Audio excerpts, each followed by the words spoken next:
Thank you, Rebecca. So welcome everyone to our monthly Dunlevie Center lectures and just a few center updates. We will be hosting a fetal therapy virtual symposium on Thursday, May the 2nd, regarding advancements and innovations, exploring emerging medical treatments in fetal therapy. You can see more details and registration information on the website. Our spring 2024 seed grant cycle is open. It closes tomorrow at midnight. We fund 2 awards, $35K each. That'll start in July 2024. And again, more information is on the website. And we've had some really great applications over these last couple of years and hope to see more. It closes, it closes on April 15th. Oh, sorry, April. Folks have one more month to I didn't mean to stir panic at all. Thank you, Anna. All right, and then next slide. Just for our next center meeting is April 11th, and it'll be Niga Agipur. He's Associate Professor of Anesthesiology, Perioperative and Pain Medicine, Pediatrics, Neonatology, and by courtesy, Biomedical and Data Science here at Stanford. And he will be talking about AI-driven integration of omics, EHR, and wearable devices for maternal and child health.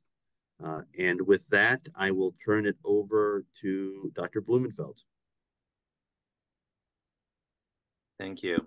And it's my real pleasure, honor, and just all around fun to introduce a friend and colleague, Nicolas Sananès, who is a professor of obstetrics and gynecology currently in Paris, which is where he's originally from. And as everybody can tell from the title, he'll talk to us about a novel tracheal occlusion, fetal tracheal occlusion balloon that he had developed for congenital diaphragmatic hernia.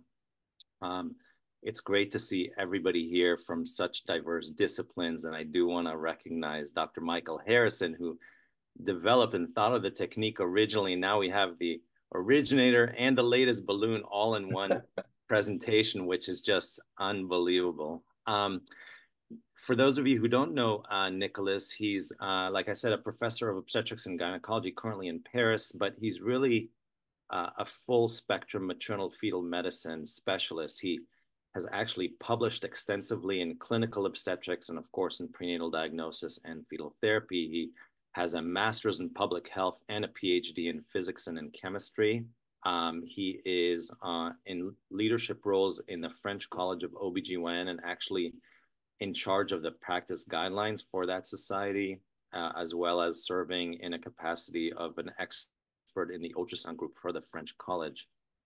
He is extremely well published, and I'll say this in thinking about how to introduce Nicolas. I went back to the title and the spirit of the center, which is really discovery, as we all know, discovery, innovation, and clinical impact. And I've always thought very highly of Nicolas for that reason. You know, it's very easy to publish for publish's sake and to do research just for research's sake. And I always felt like Nicolas was always very intentional and very philosophical about every research endeavor he's ever undertaken. And it's not worth lacing his shoes for a research project unless it's truly going to have significant clinical impact at the end, or at least the potential thereof.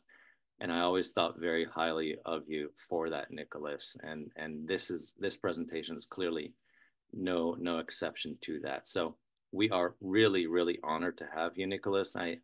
Given your other hats that you wear on clinical obstetrics, I hope we have an opportunity to bring you back to talk about clinical obstetrics and maternal morbidity and all the other things that you're doing. But for now, we'll have to settle for novel balloon for tracheal occlusion that we're very interested in hearing about your journey. And we have many innovators and people who are involved with innovators on the call as well. So this should be really fun. So thank you, Nicolas, for your time, and great to see you. And we look forward to it. Thank you very much, Yair, for this introduction. It's like you like me more than even my mother. It's very nice from you. Thank you very much. It's a pleasure for me, and it's an honor to be there. So maybe I share my screen.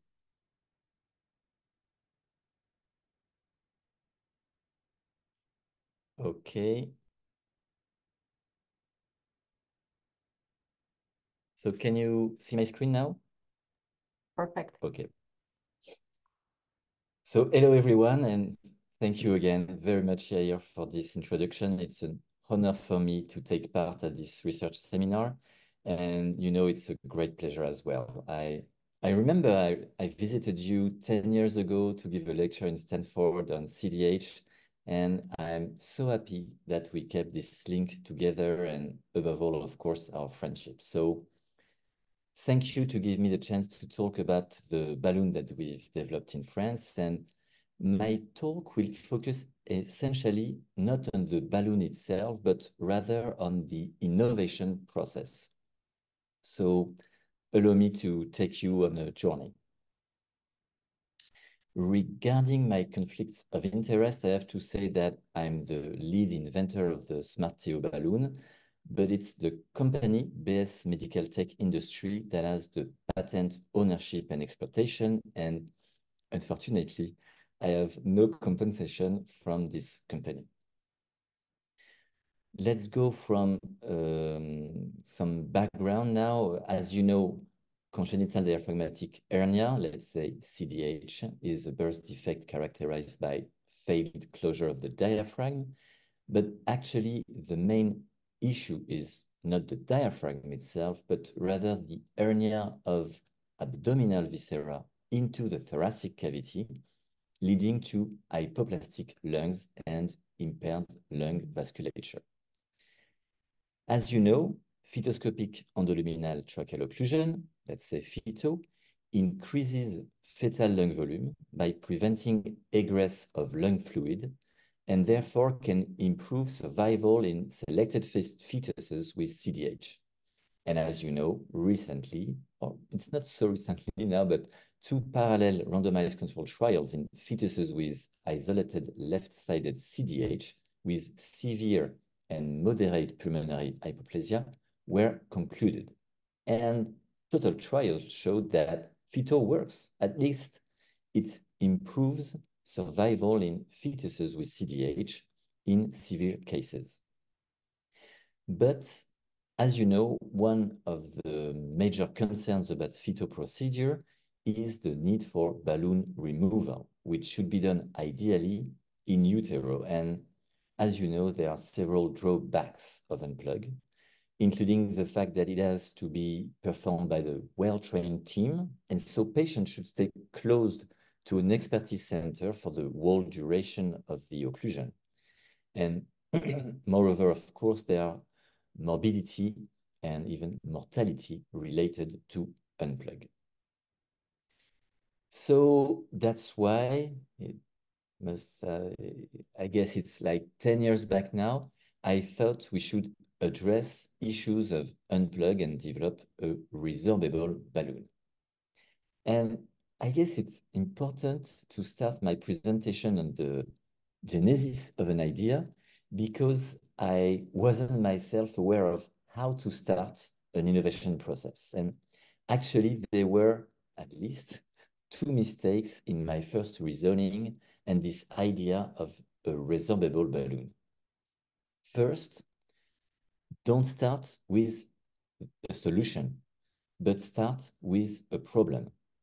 I started to think about a resorbable balloon, but at this point, you need to start your reasoning from zero. You don't want to narrow your ideas at this stage. Because why a balloon? It could be a tube, a polymer, a carne asada, a brisket, whatever. I thought balloon because of the bulge balloon. But we have to forget what we know to innovate. And I love this quote from Edwin Land, the inventor of the Polaroid camera. Innovation is not having a new idea, but to stop having a new idea. So to be honest, actually, I ended up with a balloon, but in reality, let's say it's a kind of coincidence. And then why resorbable? But what if the woman goes into labor prematurely and the balloon has not resolved yet? So don't start thinking about solution, but start with problem and translate it into specifications. What do we need? We need an easy unplug, so there's no need for expertise, non-invasive to avoid procedure-related complications, and remote control in case of preterm labor. And clearly, a resorbable balloon does not address these specifications. The second mistake I made was to mainly focus on the medical need. Of course, I'm a physician, nobody's perfect. I was aware of the issues with unplug and I wanted to find a solution to this problem. But unless you're willing to jump into the void, please consider early two other perspectives than the medical need. First, the market, because that's the big problem with innovation in fetal surgery. The market is so small, you can hardly convince anyone to spend millions of dollars to develop a new device. Even if there's a need, if the market is really small, you don't want to go for it. I wasn't aware of this and I went for it, but I struggled. To be noted that at least your idea has to be patentable, what means that it can be protected by intellectual property, otherwise it cannot be valued at all. And second, not only your idea has to be feasible from an engineering perspective, but above all, it has to be simple. Simple, that is the challenge. We send folks on the moon. Of course, we can work out a remotely controlled balloon. But if this balloon is too expensive to be developed, there's no way an industrial company gets interested because of the small market. So finally, it took 2 years of discussions with engineers to end up with something simple. And you can see here the very first and handcraft prototype that I made myself with a big kitchen magnet, a metal tube that I sewed myself while I'm not at all a handyman, and a condom. I know how to use it, but as you can see here, the magnet is against the metal tube inside the condom. And when subjected to the magnetic field of an MRI, here an MRI for mice and rats, the magnet, you can see in a second, is attracted out, yes, inducing the opening of the valve and the deflation of the balloon. Well, at this point, back in 2015, I guess, I thought, wow, my idea works. Now I'm going to be on the enjoyment freeway. I'm going to be a millionaire. Let's fly to Malibu Beach. That was the naivety of youth. Back to reality, the idea is no more than 5% of the way, the milestones of which you can see here. And actually, I tried to make it simple, but in reality, everything is interconnected. Funding depends on the market study, which depends on patentability, which depends on the prototyping, which depends on the testing, which depends on the prototyping again. And finally, the reality looks much more like this. And sometimes, I swear, even like this. So let's move to the different steps now. We already talked about the market issue, and I just want to tell you here that in order to be funded, you should perform a comprehensive market study that is not only the number of candidates, of course, but a detailed analysis of all the costs that would be generated and prevented by your device. We also already talked about patentability, and I will not detail all the work we've done regarding the patent, but let me just give you an example to show how tricky it can be. So before filing the patent, we performed an extensive patentability study and found a patent regarding a device for urinary incontinence control. And guess how it works? When the guy wants to, urinate, he must open a valve with a magnetic ball by moving a magnet along his penis. And of course, we were not aware of this patent, which is not exploited so far to our knowledge, but still it compromised the patentability of our device. So we therefore had to claim in our patent that the opening of the valve operates regardless the direction of the magnetic ball, and not only if the ball moves in a single longitudinal axis. But finally, I just wanted to tell you that even if you came up with an idea all by yourself, patentability is not guaranteed.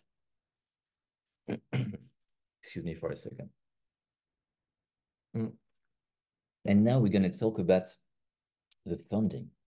That is a piece of cake, of course. And you can see here the first steps regarding the funding of my balloon. But what I want to discuss with you above all is that at the very beginning, several technology transfer organizations refused to fund the project. And it's logical.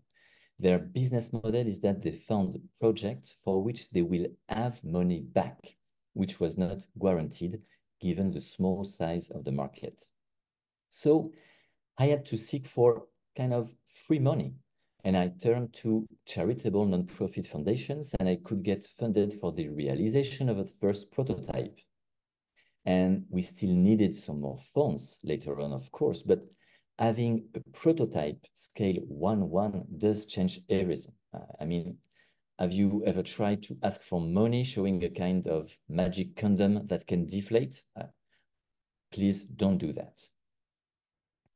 And then, you know, getting money is important.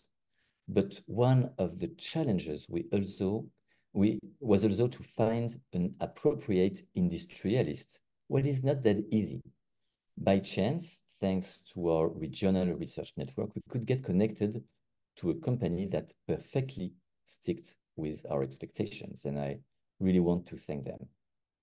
And finally, we could end up with a first prototype, the outlines of which you can see here. The dimensions are roughly the same as the bulge balloon, and it's a latex balloon as well.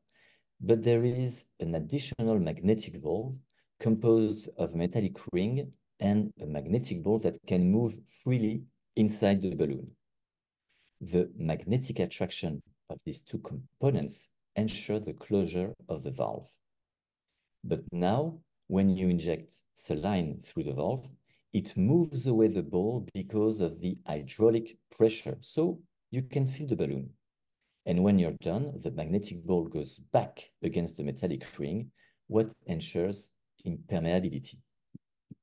Now, when the balloon is subjected to a magnetic field, the ball is attracted out of the metallic ring, so the balloon gets deflated. Now, regarding the remote control, we had the idea to use the MRI to achieve the balloon deflation. So as you know, MRI is a big magnet, and there's a magnetic fringe field all around the machine, and there's no need for any image acquisition, not even going inside the tunnel. Basically, the MRI just has to be on, and the patient just needs to walk around the machine. Well, it's a kind of MRI tour, and you can see here a video from David Bersurto showing the deflation of the balloon when subjected to the magnetic fringe field of an MRI. So he goes towards the tunnel because it's the place where the fringe field is the stronger, and you can see that the balloon deflates, and oh, it doesn't deflate totally. And yes, it happens. Actually, the deflation protocol is a peripheral course around the MRI scanner because it's not only a matter of strength of the magnetic field, but also a question of orientation of the field. And when you walk all around the MRI, you go from one magnetic pole to the other, what allows finally the deflation of the balloon, regardless its position. Let's move to testing now. We started with in vitro tests, especially to assess impermeability, occlusion capacity, and operation of the device. We also performed simulated in utero operation tests using, the high fidelity simulator. And when I say we, I mean David Basurto and Yann Deprest, and I really want to thank them for conducting these preclinical tests. So you see here, after videoscopic tracheoscopic balloon insertion, the fetal mannequin was placed in a water-filled bag to mimic the amniotic cavity, and then it was held by an operator, here, David Basurto, in 4 different simulated fetal positions with different angles and at different heights. And in all cases, balloon was deflated thanks to the peripheral course around the MRI. Ship studies were also conducted in Leuven, first with LC and then with diaphragmatic hernia limb model, and we could demonstrate that tracheal occlusion using smart TO balloon was effective, with lung growth similar to that obtained with the Goldball balloon standard, and tracheal histology showed minimal changes for both balloons. And well, I can't resist showing you how they deal with the ship around the MRI. It's the MRI tour for the ship. And I know you like the ship, Michael, you worked on them. And finally, we've conducted in Strasbourg a feasibility study in the monkey model, macaca rhesus, and you have here a video of fetal in the macaca. That is the profile. You can see the eye, you can see the hands here. I'm turning the fetoscope to have the correct angle. You can see here the upper lips, the tongue. So the anatomy is really close, but you can see that the fetus baby, I've got a mustache at this point. You can see here the palate. You go deep inside the mouth until you can see here the tongue. And you go until the epiglottis and the vocal cords that you can see here. Then you go inside the vocal cords and you inflate the balloon as the bulb balloon. And on the right side, you can see me with one of the macaca doing the MRI tour. And here, this is an X-ray showing that the fetus eventually spitted out the deflated balloon in the amniotic cavity because of the pressure inside the thoracic cavity, especially after tracheal occlusion. Now, I'm very happy we could conduct a first-in-woman study with Alexandra Benaki in Paris and Yann Deprest in Leuven. All the planned inclusions were done last December, but we still have to wait a few months to get all the outcomes. So a total of 45 balloons have been placed, and you can see here the video of the very first MRI unplug, allowing the deflation of the balloon. So you see here the patient should start presenting her belly in front of the tunnel because it's the place where the field is the stronger, as I said earlier. And then she walks all around the MRI, keeping her belly as close as possible to the machine. On the back, she presents again her belly in front of the other side of the tunnel. And then she does the way back to the starting point. And because I was a little bit anxious, I asked her to go again in front of the middle of the tunnel. And afterwards, you scan the patient and you cannot see the balloon anymore since it has been deflated. And honestly, it's a kind of magic. At last, a word on regulatory routes. Basically, the data requirements depends on the risk potentially associated with the medical device. And of course, to make things funnier, regulations vary from one country to another. And for us, the company strategy is to go first for CE marking. We will apply soon, and I hope that we will have the CE marking in, let's say, 1 year, 1 year and a half. And then we'll go for the FDA approval. So we've come a quite long way, I guess, but there is still work in progress. And, in conclusion, I like to say that to develop a medical device, you don't have to be a genius, but you need persistence. You need persistence. That is very important. You need luck. And I can say they had luck. And above all, you need people to rely on.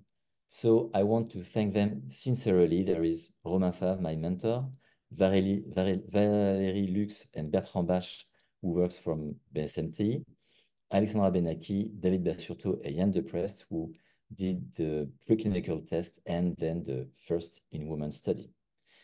I like to thank also all the universities, companies, and sponsors that made this project real. And I thank you very much for your attention, and I'm happy to take any question. That was fantastic, Nicolas. Thank you. Thank you. Thank you so much. I'm sure we're going to have many, many questions. I already see a couple of hands up. Selena, if you want to go ahead first. Yeah, definitely. Thank you so much for that presentation. For an introduction, I'm a senior undergraduate majoring in biomedical engineering at Johns Hopkins University and also working on some fetal therapy innovation projects. So I really, really appreciated your presentation. I just wanted to ask two questions. Number one, if you'd mind elaborating more on the funding mechanisms behind getting your company started and helping to, fund some of these trials and the device innovation. And number two, if you guys are going to pursue like an HDE, HUD pathway for FDA approval when you do get to that step. Okay, thank you for the questions. So regarding the funding, this is not easy because, I've started years ago, so there were many different kinds of funding. But as I said, the first was kind of free money. And then there were different kinds of funding. I don't know if it's the same in US, but the first funding we have was a funding from the region, the Alsace region where I used to live. And, if you work on an innovation project with an industrialist, which is in the region, then they will give you money, And then for the different testing, we had hospital grants, in Leuven and in Paris as well to do the clinical test. So yeah, basically it's free money, region money, and then hospital money. And what was your second question? The regulatory pathway. Yeah, so I'm not the boss on this point. There is a strategy company because regulatory compliance costs money. And, they don't want to invest all their money and time on this little tiny balloon of 2 millimeters. So that's why the strategy is first to go for the CE market. And after all, yes, we will go for the FDA. I already talked to Veronica Price. I guess there are exemptions in this case because it's a rare condition. So hopefully it will be okay. I'd be remiss if I didn't highlight the Dunlevie seed funding award mechanism that we discussed at the beginning, geared toward fetal therapy. And of course, Dr. Michael Harrison is here. And so we need to discuss the Pediatric Device Consortium funding opportunity and the maternal pitch competition. So there are definitely funding mechanisms for these kind of endeavors when they start out within the broader Stanford and Stanford UCSF ecosystem. Yeah. I've seen that, and I guess it's a very good way to start. Yeah, Dr. Harrison, any comments about? Yes, Nicolas, that was absolutely brilliant. Not for the device, which I think is wonderful, but for your analysis of the innovation pathway. That was really good. Thank you. Thank you very much. Nicolas, out of curiosity, I always thought that the balloon deflation would happen with an actual MRI study, but are you not performing MRI studies to see potentially the effect? Because you're obviously performing, or I would assume that sometimes you're performing MRIs before tracheal occlusion clinically. Why would you not use the opportunity to perform an actual MRI study at the time of balloon removal to see the effect? Or did I misunderstand? You understand well, as always, Yair, but no, we don't do that. And by the way, performing an MRI while the balloon is in is for us even a contraindication, because you do the tour, it takes like 1 minute or so, that's fine, the balloon deflates and we're good to go. If you do an MRI, for like half an hour, there will be many magnetization in all the ways, and we would be afraid that the balloon goes, I don't know where, and can damage tissues. And I guess that the first MRI of evaluation, of course, is needed, but the second one, I'm not sure it would change something, or at least, no, I don't think it's useful anyway. Anybody else have any other questions for Nicolas? Nicolas, how many patients are you looking for in your clinical study? If nobody else has any question, and how far into the study are you, if you can say that? So the clinical study, maybe I was not clear, it's done. Oh, congratulations. Oh, yeah. Oh, yes, we concluded the study 2 months ago, but we don't have the results yet because, some of the outcomes, it's like survival after NICU or after 6 months. I'm afraid because maybe my English was too poor for you to understand my talk. No. Maybe I missed. And what's your comparison group, if you don't mind me asking? Or is it just a descriptive study? Oh, okay. Sorry, because I couldn't get the question because there was a bad network. But yes,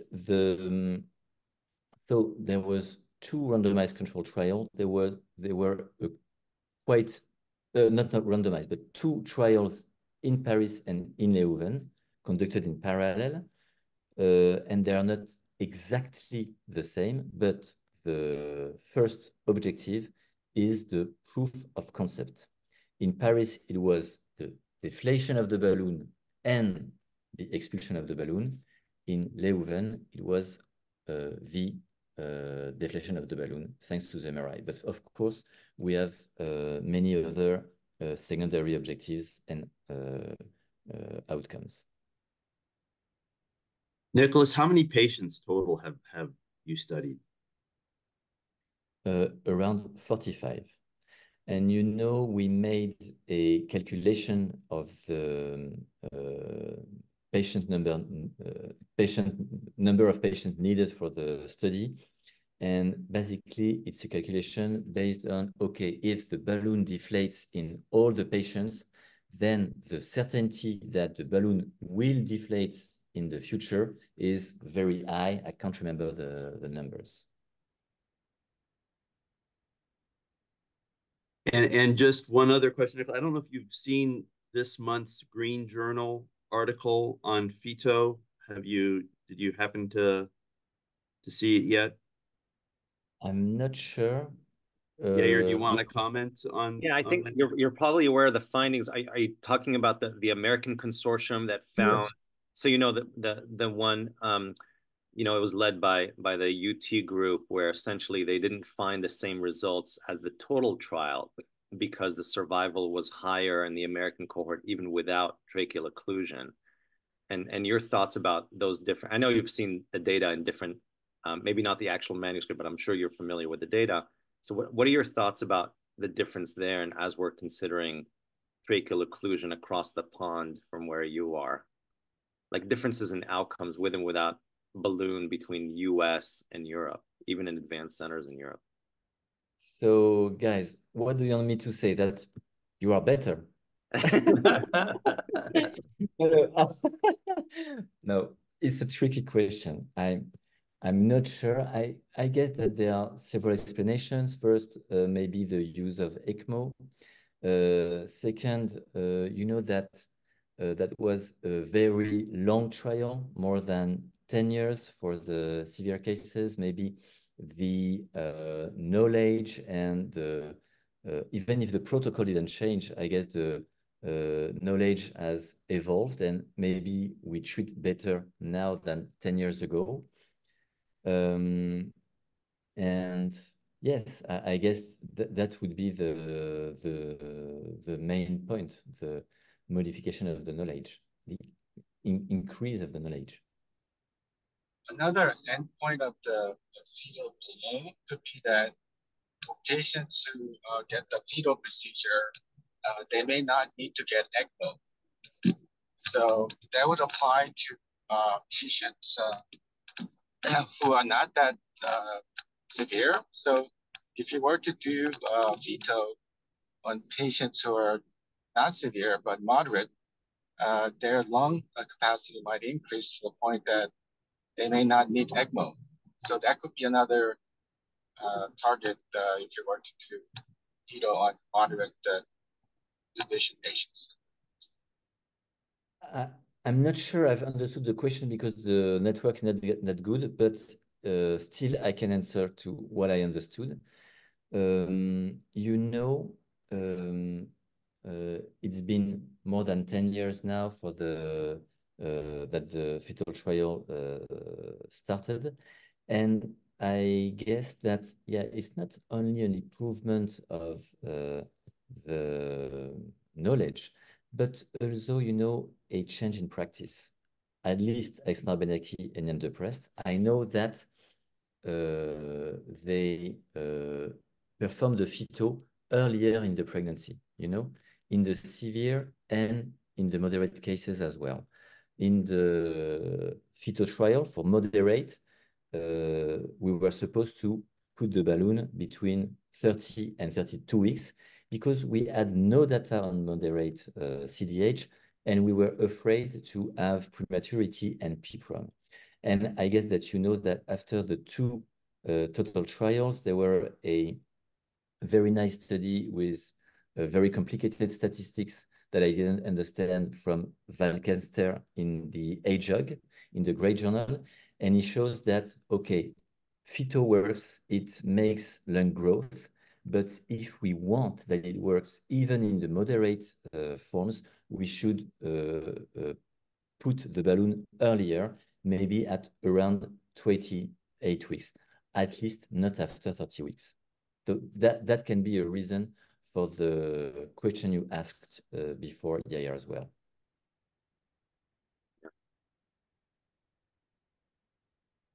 Well, thank you so much, Nicolas. I asked, sorry, any concluding remarks, not to put you on the spot? No, not on the spot. It's thank you, Nicolas. A wonderful presentation. So great to have folks from all over the country here listening to this. It tells you just how excited everyone was to hear from you. I have no idea what time it is where you're at, but I'm fine. I'm gonna have a couple of myself. It's fine.